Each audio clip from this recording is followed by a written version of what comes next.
Episode को start करने से पहले मैं आपको बताना चाहूँगा एक नए कैरेक्टर के बारे में। इसका नाम टॉनी डॉनी चॉपर है, जो कि डॉक्टर कुरेहा के साथ रहता है और ये एक रेनडियर है। लेकिन जब ये छोटा था तो इसने एक डेविल फ्रूट खा लिया जिसका नाम था ह्यूमन फ्रूट, और जिसकी वजह से ये एक ह्यूमन में कन्वर्ट हो सकता है अपनी मर्जी से। और इसी के साथ हमारा कैरेक्टर इंट्रोडक्शन ख़त्म होता है। तो चलिए अपने एपिसोड की तरफ चलते हैं। एपिसोड की शुरुआत में हमें दिखाया जाता है कि चॉपर नामी से डर रहा होता है और वह उससे डर के छुप जाता है, और वो छुपने के बाद नामी से बोलता है कि तुम्हारी तबीयत कैसी है। और नामी ये देख के हैरान हो जाती है क्योंकि वो रेनडियर बोल रहा होता है, और नामी को हैरान देख के वो भी डर जाता है। और जिसके बाद वहाँ पर डॉक्टर कुरेहा आती है और वो बोलती है कि तुम मेरे चॉपर को मत परेशान करो। और जिसके बाद वो नामी का टेम्परेचर चेक करती है, वो भी अपनी उंगलियों से, और वो बताती है कि उसे 38.2 डिग्री इसका बुखार है। और वो बोलती है कि तुम बहुत ही जल्दी ठीक हो रही हो। और जिसके बाद नामी बोलती है कि मैं कहाँ पे हूँ, और वो बताती है कि तुम अभी कैसल के ऊपर हो। और वो दिखाती है कि नामी के पेट के ऊपर बहुत सारा निशान होता है, और वो बोलती है कि या तुम्हें किसी कीड़े ने काटा था। और जिसके बाद नामी बताती है कि वो एक आइलैंड में गई थी जहाँ पे उसे एक कीड़े ने काट लिया था। और जिसके बाद डॉक्टर कुरेहा बताती है कि अच्छा हुआ कि तुम यहाँ पे जल्दी आ गई, अगर तुम्हें थोड़ी सी भी और देरी होती तो तुम्हारी जान जा सकती थी। और क्योंकि अब मैंने तुम्हारा इलाज कर दिया है, अब 10 दिन में तुम पूरी तरीके से ठीक हो जाओगी, और मैं तुम्हें उस बीच कहीं पे भी जाने नहीं दूंगी। लेकिन नामी बोलती है कि मुझे जल्दी जाना है आलाबास्ता के लिए, लेकिन कुरेहा उसको मना कर देती है और उसको चाकू दिखा के बोलती है कि तुम कहीं नहीं जा सकती हो जब तक तुम पूरी तरीके से ठीक नहीं हो जाती।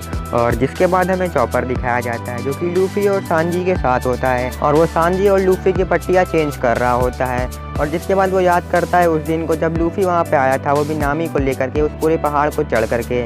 और वो देखता है कि सांजी, लूफी और सभी की तबीयत बहुत ज़्यादा ख़राब होती है, और नामी की तो सबसे ज़्यादा ख़राब होती है, और लूफी की तबीयत बहुत ही ख़राब होती है। लेकिन फिर भी वो उठता है और वो बोलता है कि प्लीज़ मेरे दोस्तों की जान बचा लीजिए।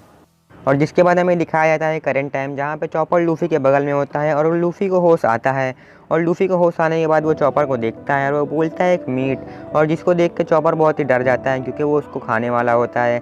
और वो घबरा जाता है और वो जा के सांजी के टेबल में लड़ जाता है। और जिसके बाद वो सुनता है कि सांजी भी नींद में बड़बड़ा रहा होता है कि कैसे एक रेनडियर को पकाए, और लूफी भी उसको देख रहा होता है चॉपर को।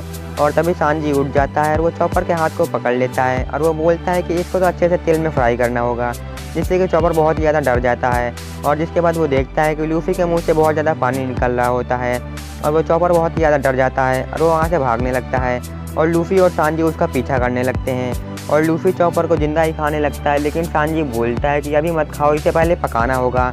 लेकिन लूफी उसकी बात नहीं मान रहा होता है, और वो दोनों लोग मिलकर के चॉपर को खाने वाले होते हैं। और भागते भागते वो लोग नामी के रूम में पहुंच जाते हैं और उससे पूछते हैं कि नामी तुम आखिरकार ठीक हो गई। लेकिन वो लोग देखते हैं कि चॉपर पीछे से निकल रहा होता है, और वो लोग देख लेते हैं चॉपर को, और चॉपर बहुत ही डर जाता है, और वो लोग उसका पीछा करते हैं। और तभी नामी चॉपर के बारे में डॉक्टर कुरेहा से बोलती है, और डॉक्टर कुरेहा बताती है कि वो बस एक रेनडियर है जिसका नाम चॉपर है, और उसकी नाक जो है वो ब्लू कलर की है। लेकिन वो सबसे अलग है क्योंकि उसने एक डेविल फ्रूट खाया है, ह्यूमन फ्रूट, और वो बात कर सकता है और अपने पैरों पर खड़ा हो सकता है। और डॉक्टर कुरेहा नामी को ये सब बता रही होती है। वहीं दूसरी तरफ चॉपर अपनी डेविल फ्रूट का पावर यूज़ करता है और वो एक ह्यूमन में कन्वर्ट हो जाता है, और वो लूफी और सांजी को एक एक पंच मारता है जिससे वो लोग ज़मीन में धंस जाते हैं। और चॉपर उनको मारने के बाद वहाँ से भाग जाता है। और वहीं डॉक्टर कुरेहा नामी को बता रही होती है कि उसने चॉपर को सब कुछ सिखाया है जो उसको आता था, उसकी सारी मेडिकल नॉलेज। और वहीं बिग हॉर्न सिटी में सभी लोग डाल्टन को ढूंढ रहे होते हैं, और वो लोग आखिरकार डाल्टन को ढूंढ लेते हैं। लेकिन डाल्टन पूरी तरीके से बर्फ़ में जम चुका होता है, और वो बिल्कुल भी हिल नहीं रहा होता है, और उसके दिल की धड़कनें भी बंद हो गई होती है। और यहाँ लूफी डॉक्टर कुरेहा से बोल रहा होता है कि प्लीज़ हमारा क्रू ज्वाइन कर लीजिए, लेकिन उसने उसको बुढ़िया बोल दिया होता है, जिसकी वजह से डॉक्टर कुरेहा उसको एक किक कर देती है। और जिसके बाद सांजी बोलता है कि आप बहुत बूढ़ी हैं लेकिन फिर भी बहुत ही ताकतवर हैं, और वो सांजी को भी एक किक कर देती है। और वो उनसे बोलती है कि मुझे पायलट बनने में कोई भी शौक़ नहीं है। और जिसके बाद वो लोग देखते हैं कि चॉपर उनको देख रहा होता है, और वो लोग वापस से चॉपर का पीछा करने लगते हैं। लेकिन इस बार डॉक्टर कुरेहा उन लोगों को नहीं छोड़ती है क्योंकि वो भी उनको मारने वाली होती है। और चॉपर भागते भागते नामी के रूम में पहुंच जाता है और वहां का दरवाज़ा बंद कर देता है। और जिसके बाद नामी बोलती है कि तुम्हारा थैंक यू, तुमने मेरा इलाज किया। और जिसके बाद चॉपर बोलता है कि मुझे तुम इंसानों से कोई भी कॉम्प्लीमेंट नहीं चाहिए, लेकिन फिर वो बोलता है थैंक यू और खुश हो जाता है। और जिसके बाद नामी बोलती है कि इसका मूड तो बहुत ही जल्दी चेंज हो जाता है। और वहीं दूसरी तरफ सांजी और लूफी देखते हैं कि वो लोग कासल के अंदर है, लेकिन फिर भी उन्हें बहुत ज़्यादा ठंड लग रही होती है क्योंकि पूरे कासल में बर्फ़ जमी होती है। और जिसके बाद डॉक्टर कुरेहा वहाँ पे आ जाती है और वो बोलती है कि तुमने मेरे चॉपर को परेशान किया है और अब मैं तुम्हें नहीं छोड़ूंगी। और वो लूफी और सांजी के ऊपर अटैक करने लगती है और सांजी और लूफी वहाँ से भागने लगते हैं। और वहाँ चॉपर नामी को टच करता है और उससे बोलता है क्या तुम एक असली पायलट हो जिसके शिप के ऊपर एक कल लगा होता है। और नामी उससे बोलती है कि हाँ तुम सही बोल रहे हो, हम लोग एक असली पायलट है। और वो चॉपर से बोलती है कि क्या तुम हमारा क्रू ज्वाइन करोगे। और जिस पे चॉपर बोलता है क्या तुम्हें सच में लगता है कि मैं तुम्हारा क्रू ज्वाइन कर पाऊंगा, मैं एक रेनडियर हूँ और क्या तुम्हें नहीं लगता है कि मैं एक मॉन्स्टर हूँ और मैं तुम्हारा क्रू ज्वाइन करूँ। और तभी लूफी वहाँ पे आ जाता है और चॉपर उसको देख लेता है और जिसके बाद वो लोग वहाँ से भागने लगते हैं। और डॉक्टर कुरेहा उनको भगा भगा के थक जाती है और वो वहीं पे नामी के बगल में बैठ जाती है और वो नामी से बोलती है कि मुझे ये बिल्कुल पसंद नहीं आया कि तुम मेरे चॉपर को मुझसे बिना पूछे ले जाना चाहती हो। और नामी बोलती है कि मैं आपसे क्यों पूछूं, चॉपर खुद अपने फैसले ले सकता है। और डॉक्टर कुरेहा नामी से बोलती है कि अगर तुम उसे ले जाना चाहते हो तो फिर ले जाओ, लेकिन उसके दिल में बहुत ही गहरा घाव है। और नामी पूछती है कि कैसा घाव। और जिसके बाद डॉक्टर कुरेहा बताती है क्योंकि वो जब पैदा हुआ था तो उसकी नाक ब्लू कलर की थी और जिसकी वजह से उसके झुंड ने उसको अपनाया नहीं था और वो अपने झुंड में सबसे पीछे चलता था। लेकिन ये सब खराब तब हुआ जब उसने एक डेविल फ्रूट खा लिया और उसकी वजह से वो एक इंसानों की तरह दिखने लगा और जिसकी वजह से उसके ग्रुप ने उसको निकाल दिया। और जिसके बाद उसने सोचा कि वो एक रेनडियर तो ना बन सका लेकिन शायद वो एक इंसान बन जाए और वो इंसानों के बीच आने की कोशिश किया, लेकिन उसकी किस्मत ख़राब थी और वो पूरी तरीके से ना इंसान था और ना ही एक रेनडियर।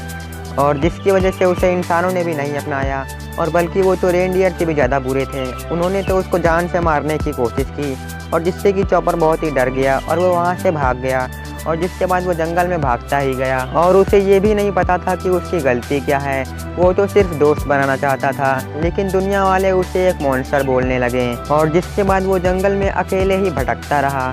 और जिसके बाद डॉक्टर कुरेहा नामी से पूछती है कि क्या तुम ऐसा घाव ठीक कर सकती हो। और वहीं दूसरी तरफ लूफी और सांजी देखते हैं कि कैसल का दरवाज़ा खुला हुआ है जिसकी वजह से पूरा कैसल एकदम ही ठंडा है और वहाँ पे बर्फ़ है, लेकिन चॉपर उनको दरवाज़ा बंद करने से रोक देता है। और जिसके बाद लूफी बोलता है लेकिन किस लिए, हमें बहुत ही ठंडी लग रही है, लेकिन चॉपर अपनी पावर्स का यूज़ करता है और वो बोलता है कि ये दरवाज़ा बंद नहीं होगा। और जिसके बाद लूफी डर जाता है और वो बोलता है कि इसकी प्रॉब्लम क्या है। और तभी सांजी लूफी को बुलाता है कि ज़रा ये देखो। और जिसके बाद लूफी वहाँ पे आता है और वो बोलता है कि ये देखो ऊपर। और जिसके बाद लूफी देखता है तो वो एक चिड़िया का घोंसला होता है जो कि दरवाजे के ऊपर होता है। और जिसके बाद वो बताता है कि इसीलिए वो दरवाज़ा बंद नहीं करना चाहता था। और जिसके बाद लूफी नोटिस करता है और वो सांजी से बोलता है क्या तुमने अभी देखा कि वो बोल रहा था। और सांजी भी बोलता है हाँ, और वो अपने दो पैरों पे चल भी रहा था। और वो लोग चिल्ला के बोलते हैं मॉन्स्टर। और चॉपर उनकी बातें सुन लेता है और वो अंडरग्राउंड कहीं पे तो जा रहा होता है और वो लोग बोल रहे होते हैं कि वो अपने दो पैरों पे कैसे चल रहा है। और चॉपर वहाँ से चला जाता है। जिसके बाद लूफी बोलता है कि वो कितना अमेजिंग है और वो बोलता है क्यों ना हम लोग इसे अपने क्रू में ले लें, लेकिन चॉपर तब तक जा चुका होता है और वो लूफी की ये बात नहीं सुनता है।